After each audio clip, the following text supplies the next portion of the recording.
He said what? Micah was like, Dad, he said the S word. I was like, the S word? And then I'm thinking, he's 3. There's no way he said the S word. So I'm like, well, what did he say? And Micah's like, I can't say it, Dad. I'm like, you can say it. Just say it so I know what he said. You won't be in trouble. No, Dad, I can't say it. I don't want to be in trouble. I'm like, son, just say it. He's like, fine. Stupid. I was like, he said stupid? He's like, yeah, Dad. It was bad. I was like, oh, okay, right? Like, whatever, right? So in that moment, stupid a bad word now, he'd be like, no, I've heard much worse, right? But isn't that what happens with us anymore? I mean, just look at our entertainment. I can remember growing up watching TV, right? And I'll date myself a little bit, TGI Fridays, right? All right, so if you're around 40 years old, you know exactly what I'm talking about. Family Matters, all those type of things. I remember watching those shows, and you would never hear any curse words on those shows, right? You would never hear it. And if you did hear it, it was like, oh, I can't believe they said that. Well, now, all that's out the door, right? Why? Because we've just become this pattern in our life. The more we do it, the easier it is to do it again. We do it once. It's that, as Paul tells us, the sin that so easily besets us, right? It's the sin that so entangles us so easy. It's that favorite sin. But here's the thing. At one point, that wasn't our favorite sin. At one point, it wasn't our favorite sin. It was probably the thing that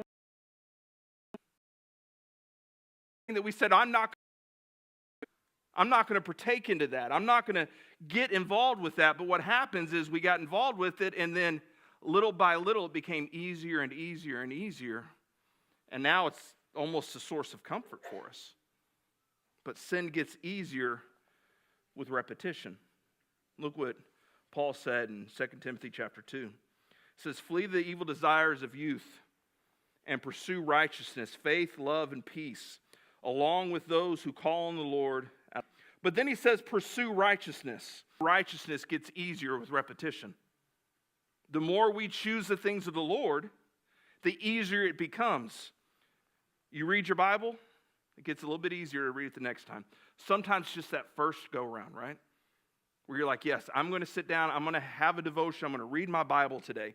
We do it and we're like, oh man, I feel good next time. When we serve, it gets a little bit easier next time.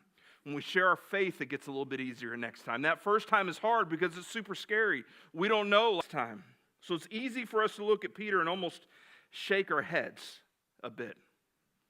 Like it's easy when we read these passages about Peter almost to be like, man, you dropped the ball, bud. From doing the very thing we said we would never do. One decision. We're all one compromise away from finding our lives in a tailspin. So it's easy for us to look and be like, yeah, I'd never do that, or I'd never deny Jesus like that.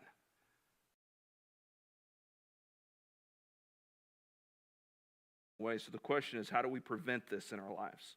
How do we prevent this in our lives? The first one is, number one, we have to understand our weakness. We're not righteous because we're just really good people. We're not righteous because we've just figured out how to be a Christian, and we're not righteous because we're just really, really good. No, God declares us righteous by the grace of God. It's by His grace that we're saved. It's by His grace that He declares us righteous. It's by His grace that we have any strength at all. Face it, in our own strength, we're ultimately always going to fail. We may be able to white knuckle it for a little bit, right? We may be able to withstand for just a little bit. When we face temptation, we try to do it on our own. We may be able to say no once or twice, but then it gets harder, and it gets harder, and it gets harder, and it becomes harder to say no, and we're squeezing on like, I've got this, I can do this. And that's our self-sufficiency mindset, right? Because that's how we are. We just feel. I remember early on in ministry, I started working in church when I was 19. Way too young, but I started when I was 19. And I remember seeing men in our church have some moral life. We're telling them at like age 21. I mean, newly married, I remember telling them like, I would never do that. I'm never going to do that. I remember he told me this. He said, Ryan, every person who's done, they said I would never do that. And then he told me this, and it's always, he said, Ryan, I love you, but don't overestimate your own strength. Don't overestimate your own strength. He goes, you have to understand your weaknesses. He goes, and you're weak. I'm weak. We're all weak. Why? Because we can't do